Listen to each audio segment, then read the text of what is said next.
qué es y qué se puede hacer con un cromatógrafo líquido de alto desempeño o de alto performance.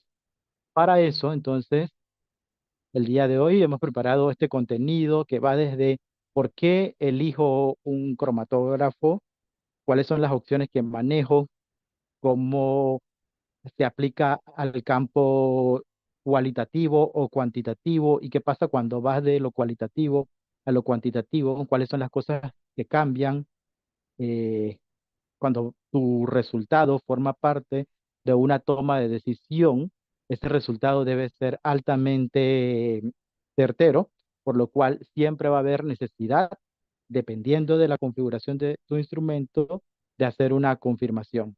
¿Cuáles son los segmentos actuales que hay en el mercado para Panamá? Principalmente esta presentación está enfocada a lo que es el mercado panameño. Y esperamos tener el feedback de aquellos participantes que tenemos del extranjero y nos comenten qué tal, en comparación con lo que ven en su territorio.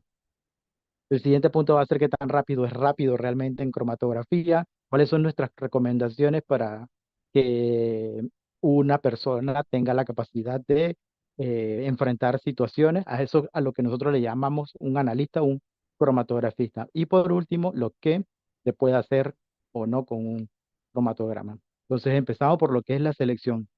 La selección a la que me refiero va de si tengo que elegir un cromatógrafo líquido o un cromatógrafo gaseoso. Aquí en el chat ustedes pueden ir colocando sus opiniones y respuestas a algunas preguntas que le vamos a estar haciendo, como por ejemplo esta primera pregunta, que es, tengo claro cuándo elegir un cromatógrafo de gases y cuándo elegir un cromatógrafo gaseoso. Pueden ir colocando en el chat sí, no, sí, no. Son preguntas más o menos para ir censando el estado de cada uno de nuestros participantes y con eso nosotros podemos ir haciendo ajustes sobre la marcha en el contenido que preparamos sobre ustedes. Y sé, pero me gustaría saber tu opinión, y sé o no sé. Así que esperamos este tipo de interacción a lo largo de todas las sesiones que vamos a tener con ustedes. Por eso es importante que nosotros pensamos en hacer un curso sincrónico. Bien, cuando vas a elegir entre un cromatógrafo líquido o un cromatógrafo gaseoso, ¿cuáles son esas razones que te llevan a elegir entre uno o el otro? Y antes de eso, uno debería preguntarse si realmente necesito hacer cromatografía. Esas son preguntas que deben llevar a ti a elegir entre cromatografía líquida o gaseosa. ¿Necesito hacer cromatografía? ¿Y qué tipo de cromatografía necesito hacer? ¿Líquida o gaseosa? Entonces, para nosotros o para el contenido que hemos preparado, esas razones las vamos a enlistar y van desde necesito separar, necesito separar los compuestos de una mezcla porque todos los componentes son de mi interés. Necesito separar mi mezcla porque algunos compuestos son de mi interés. O necesito separar analitos de una matriz porque la matriz interfiere. Yo necesito determinar impurezas que están contaminando un producto. En sí no quiero evaluar el contenido del producto, sino quiero determinar que hay unos productos contaminantes que no superan una concentración máxima permitida. Cada uno de estos puntos son lo que te debería llevar a elegir en elegir cromatografía. Primero debes tener una mezcla. Dentro de esa mezcla algo te debe interesar. Dentro de esa mezcla pueden haber productos secundarios que no necesitas tener controlado a un valor de concentración. Y por último, una de las razones por la que elige cromatografía es porque te dieron una indicación regulatoria determinada de algún tipo de ley que indica que debes referirte a una metodología numéricamente serializada, emitida por un organismo de alta competencia, y ese documento estrictamente te dice que es por cromatografía. En todos los puntos anteriores se basan en lo que es el razonamiento de un analista. Necesito separar y necesito saber dónde si está presente en un componente y en qué concentración están presentes esos componentes. Si necesito llegar, necesito cromatografía porque necesito separar. El siguiente punto era, ahora, ¿cómo elijo entre un cromatógrafo líquido o un cromatógrafo gaseoso?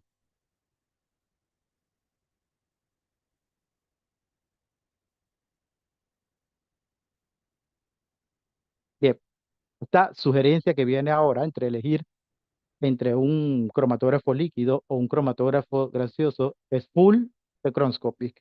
Así que a continuación lo que van a ver no es algo que viene de un libro, es algo que viene del razonamiento y la experiencia que hemos acumulado como operarios de cromatografía, como miembros de Chromscopy. Y bajo ese recorrido que hemos tenido, pues nuevamente vamos a lo que le hemos llamado a lo largo del tiempo el propósito, la adecuación al propósito. ¿Qué es lo que necesito hacer? La adecuación al propósito se determina según la técnica o el método que se elija y su desempeño cuando es utilizado por un analista. El propósito siempre va a incluir lo que es la matriz, los analitos que quiero determinar y sus concentraciones. Es elegido siempre en conjunto con la capacidad técnica que tiene ese laboratorio donde se va a realizar. La capacidad técnica que tiene en el momento o la capacidad o el músculo financiero que tiene para invertir y hacer un retorno de la inversión de aquello que van a adquirir para eh, hacer sus determinaciones. Así que lo he dividido en tres puntos a analizar. Tres puntos que te dan datos necesarios para elegir entre cromatografía líquida o cromatografía gaseosa. Analito, concentración y la matriz. Todos estos tres componentes son lo que define la adecuación al propósito. Lo primero es que necesito saber información del analito, su estructura, su polaridad o funcionalidad, qué tan funcionalizado está esa estructura y qué tan volátil es. Esos tres datos los puedes observar o los puedes intuir ligeramente únicamente cuando observas su estructura. Compuesto uno y compuesto 2. Se ve que el compuesto 2 está altamente funcionalizado, lo que va a hacer que las fuerzas intermoleculares entre ellos haga que sea de muy baja volatilidad. A diferencia del compuesto uno en donde las fuerzas intermoleculares entre las partes de la molécula van a ser menores y puede que tenga mayor volatilidad que el compuesto 2. No es que sea volátil uno, es que va a ser más volátil que el 2. De igual forma, también su funcionalidad va a determinar qué tan soluble en agua es o no. Compuesto uno y compuesto 2. Aquí en el chat pueden ir colocando eh, cuál de los dos consideran que va a ser más soluble en agua. Solamente revisando su estructura. Y mi compañera me dice si alguien en el chat dijo algo. Sí, tenemos una respuesta, tenemos dos respuestas. Dice que el 2, el compuesto 2, porque es más soluble en agua, 2, 3-0. Listo, esa 3-0. El Ujú. compuesto 2 va a ser más soluble en agua. Así que lo que siempre vamos a necesitar saber como punto uno es información estructural del compuesto. Estructura, polaridad, la funcionalidad y su volatilidad.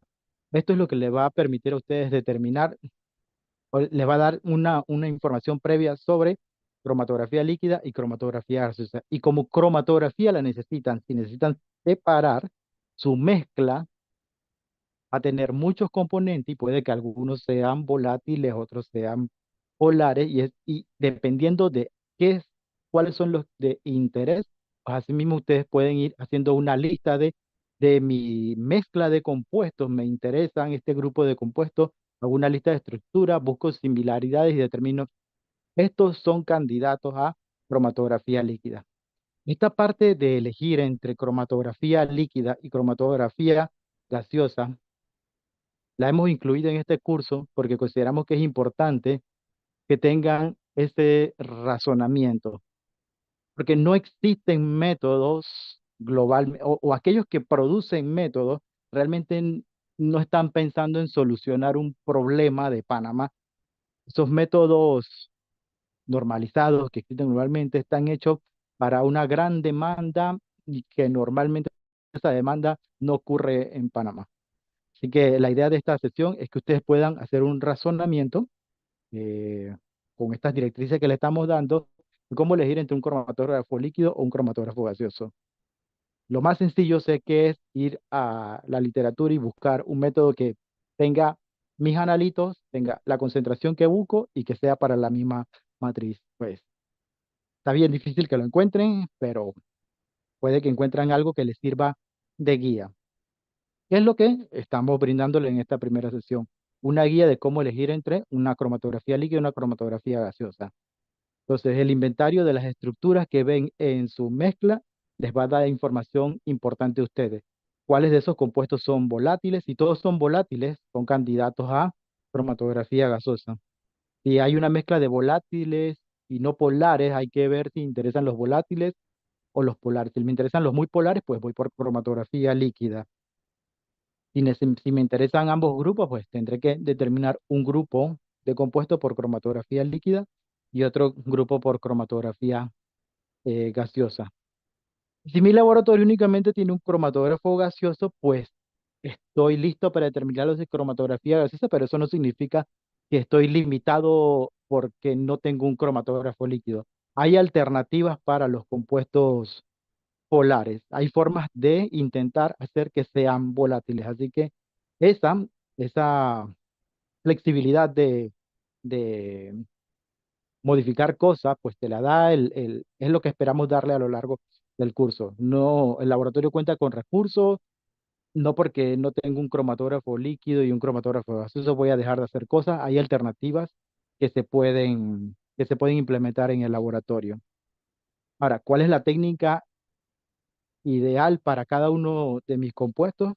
Pues ¿cuál es la técnica ideal para cada uno de mis compuestos según la polaridad? Otro punto de enfoque Eh, es, ajá, Luis, aquí hay una pregunta. ajá. Dice, y para microemulsiones poliméricas, supongo que pregunta cuál sería o cómo tú resolverías eso, si por cromatografía líquida o cromatografía gaseosa. Y creo que puedes Bueno, explicarlo con la... hay un slide de eso. No sabía que me iban a preguntar esto, pero hay un slide que va a resolverla. Va a resolver, no va a resolver, va a darle una guía y pues al final me vuelves a hacer la pregunta para hacer dar mi opinión sobre cómo resolver ese tema. Pero vamos a esperar que lleguemos a ese slide donde puse algo que va muy parecido a lo que acaban de preguntar. Y que también, si se me olvida, pues me acuerdas y me repites la pregunta al final. O repítemela ya para tener aquí presente mientras voy avanzando. Microemulsiones poliméricas. Microemulsiones poliméricas.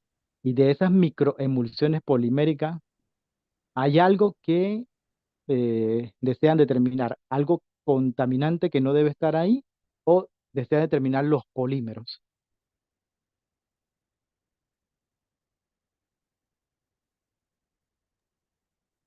Si quieres, puedes ir avanzando y cuando responda o al final de la sección me dices para entonces volver a la pregunta.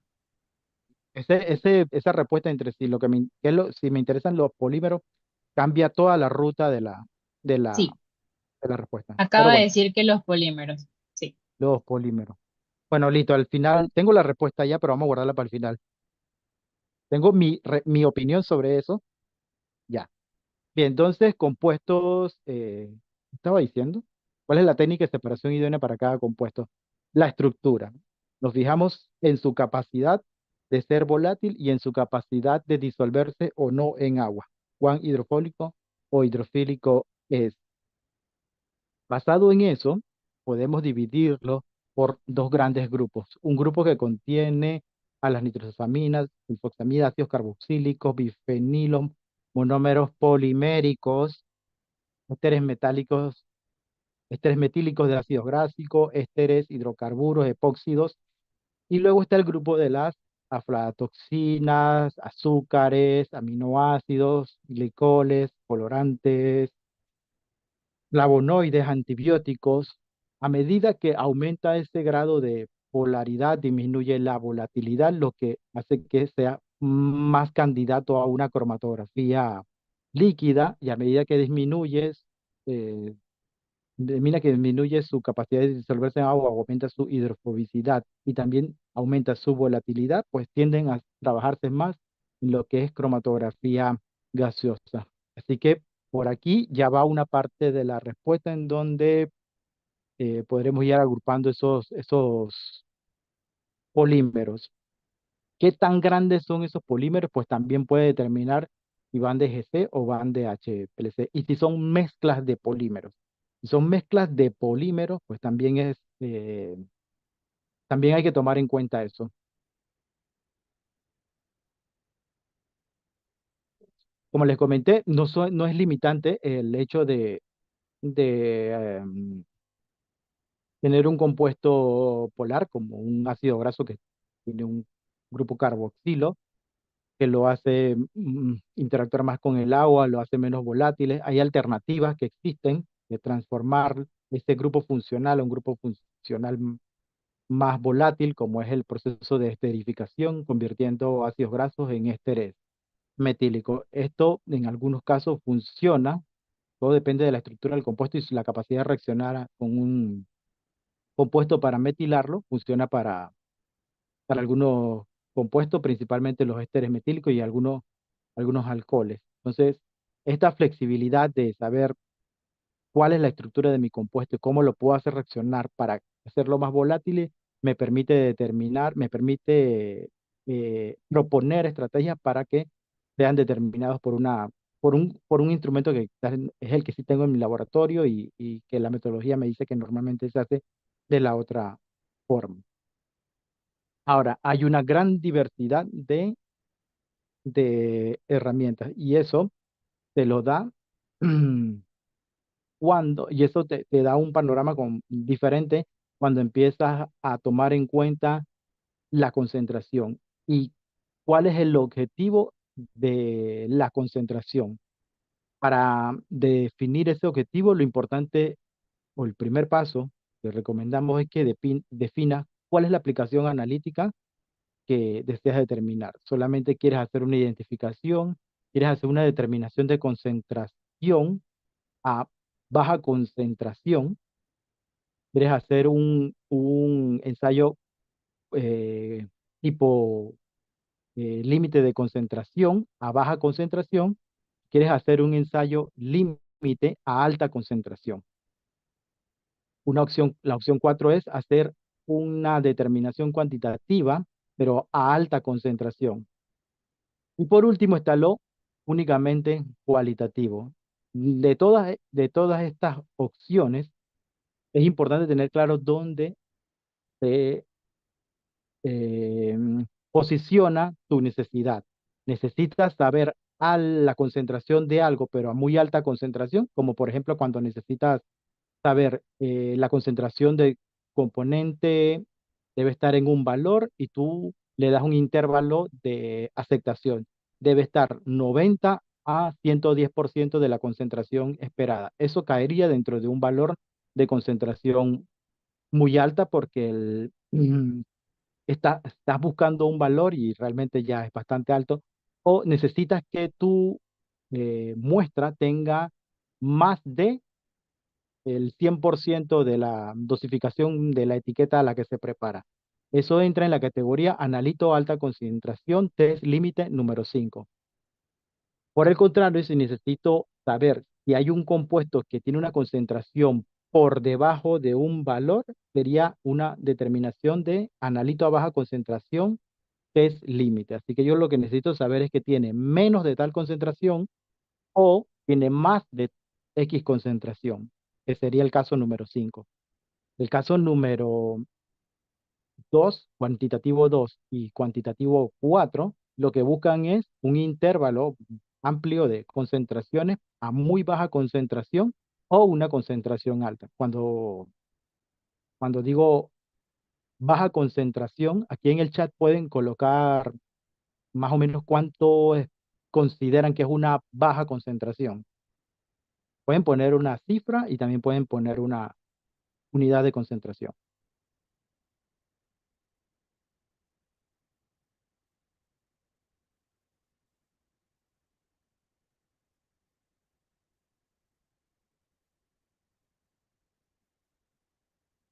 ¿Hay algo en el chat? No, todavía no. No. Bueno, entonces seguimos de todos modos. Bien, ese objetivo de concentración va a definir cómo es la preparación de la muestra y qué detector es compatible con mi objetivo. El tercer punto es la matriz. La matriz es importante definirla porque dentro de la matriz hay elementos que van a competir contra mi analito, hay elementos que van a coextraerse con mi sistema de preparación de muestra. La muestra va a tener un pH que si lo modificamos va a permitir o que mis analitos no se extraigan o que mis analitos se retengan. Va a interferir con lo que es el proceso de limpieza de mi pretratamiento de muestra. Y en este caso estoy hablando de muestras que requieren pretratamiento. Hay que agrupar las muestras en dos categorías. Tenemos respuestas. Ajá, ¿qué dicen? Ajá, tenemos una respuesta que dice en ppm baja concentración. Y hay otra respuesta que dice 0,2 molar baja concentración. Voy a O- probar reaccionar para ver si esa es la señal para que sepas que voy a activar el micrófono. ¿Sabes la mano alzada? Sí. Sí. Ah, bueno, entonces puede ser esa la señal. Vale. Te vuelvo a repetir las respuestas. Sí, En dijeron. ppm, en ppm baja concentración y 0,2 molar baja concentración. Eso es lo que considero. Ok, ok. Bueno, hay personas opinando y quitándose el miedo de expresar su punto de vista. Muy bueno. Y sí, sí, sí. Los ppm, hay valores de ppm que son bien bajos para, para el diseño instrumental. Y hay valores de concentraciones de ppm que son altos, entonces para algunos tipos de respuestas instrumentales. Pero sí, estas son las unidades de concentraciones con las que se trabajan y me llama mucho la atención que alguien mencionó una unidad como ppm y el otro mencionó una unidad como molaridad, fue lo que dijo, ¿ah? Sí, molar, molaridad. Molar. Y molar, realmente la unidad de concentración que es trazable al sistema internacional de medida es molaridad y ya los certificados de materiales de referencia están empezando a venir con la concentración caracterizada, pero como molaridad, molaridad. Mm. Así que no es lo usual o la que normalmente se trabaja, pero realmente es que esa es la unidad que es trazable a la magnitud del sistema internacional de medida, el mol. Entonces, la matriz es importante porque todo lo que compone a la matriz va a afectar a nuestro proceso. Y la matriz hay que clasificarla en dos grupos, matrices sencillas y matrices complejas. En matrices sencillas, agua potable, agua de río, agua de manantial. Ya un agua residual es una muestra algo compleja, eh, y a partir de ahí comienzan a entrar en acción lo que son cosas como orina, sangre, plasma, alimentos, tejido. Hay varios tipos de tejido, hay varios tipos de músculos, hay distintas zonas de, de tejidos y cada una de esas distintas matrices complica y hace que una metodología no sea aplicable a todos los distintos tipos de matrices, porque en algunas matrices o varía el porcentaje de agua o varía el porcentaje de grasas, y todo eso afecta lo que es el proceso de preparación de muestra. Y todo ese proceso de preparación de muestra Es lo que hay que tomar en cuenta como la matriz.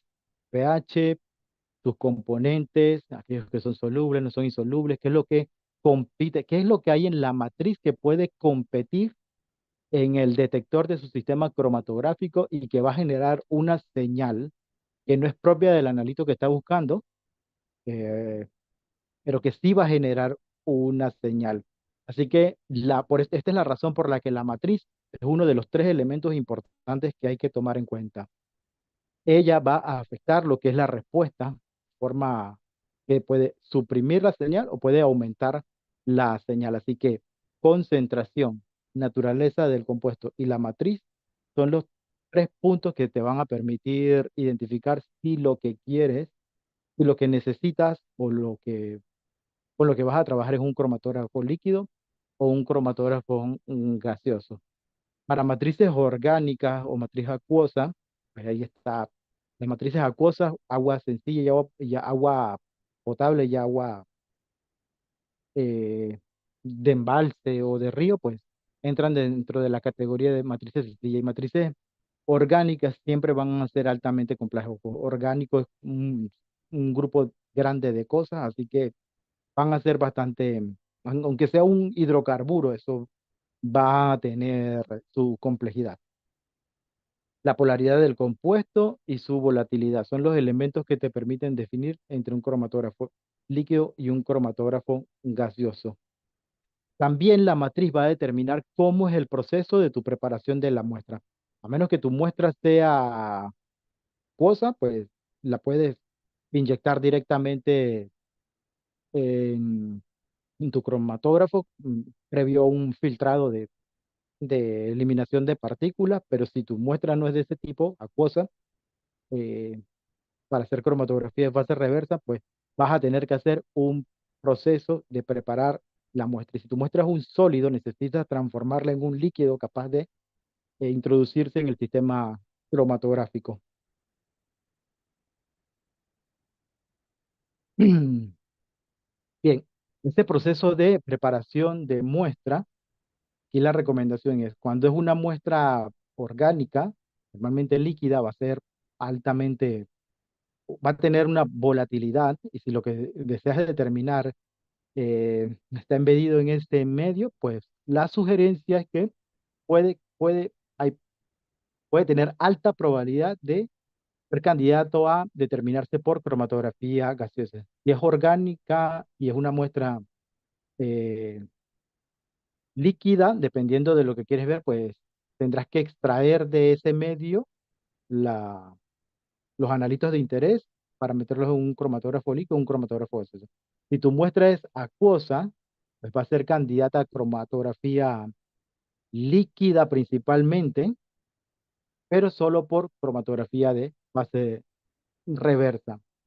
Y la polaridad del compuesto, dependiendo de la polaridad del compuesto, entonces también puede entrar entre cromatografía líquida o gaseosa. Y si es cromatografía líquida, pues siempre va a haber que elegir si es entre cromatografía de fase reversa o de fase normal. Si la matriz es orgánica y tus compuestos son volátiles, hay que ver cuántos se retienen por la matriz, ya que hay formas de extraer rápidamente de esa matriz tus analitos e introducirlos en un sistema cromatográfico.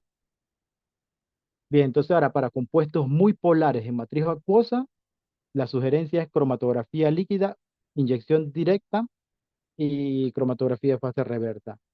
Si tus compuestos son muy polares en matriz orgánica, como una mezcla que mencionó uno de los participantes hace un momento, pues habría que ver si la muestra es sólida o líquida, una emulsión o una emulsión. No tome en cuenta la emulsión para esta diapositiva.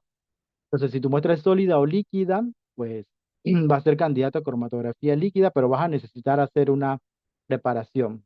Y en el caso de polímeros, pues hay un tipo específico de cromatografía.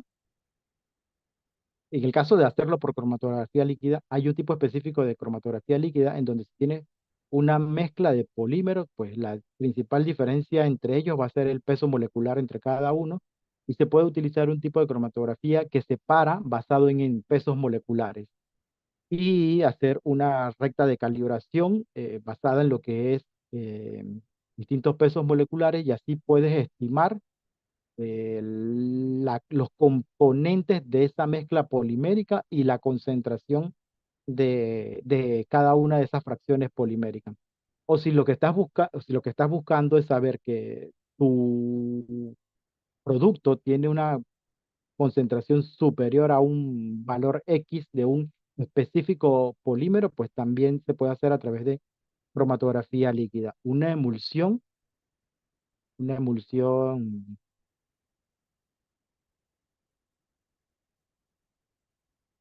estoy pensando, sé cuál sería el principio, separación por exclusión de tamaño molecular. Esta emulsión habría que ver si se requiere una preparación para que sea compatible con la fase móvil de una cromatografía reversa. Y luego esos componentes entonces separarlos a través de una cromatografía de exclusión por tamaño.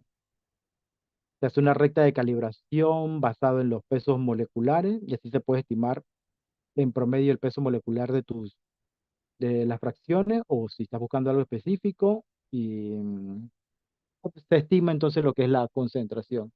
¿Qué tan confiable es esa exclusión? Pues que es por tamaño, no es específicamente algo. Puedes crear una recta de unas mezclas específicas de peso molecular, pero si no concuerda con ninguno de esos pesos moleculares, pues lo que vas a tener es una aproximación bastante buena del peso molecular y de la concentración.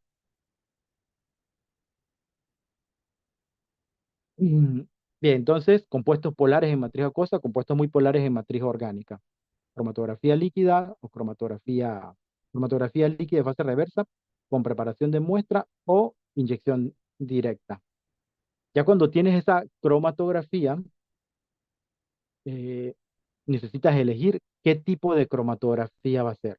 Y nuevamente volvemos a la estructura del compuesto. Su solubilidad te va a permitir identificar si son compuestos que van a ser bastante eh, solubles en agua o si no son solubles en agua. Si son solubles en agua, pues vas a ir por la ruta de la cromatografía reversa. Si no son polares, pues eh, vas a ir por la ruta de la cromatografía de fase normal. En el caso de ir por la cromatografía de fase reversa, pues habría que identificarlos si son con carga o sin carga, o si tienes una mezcla de ambos.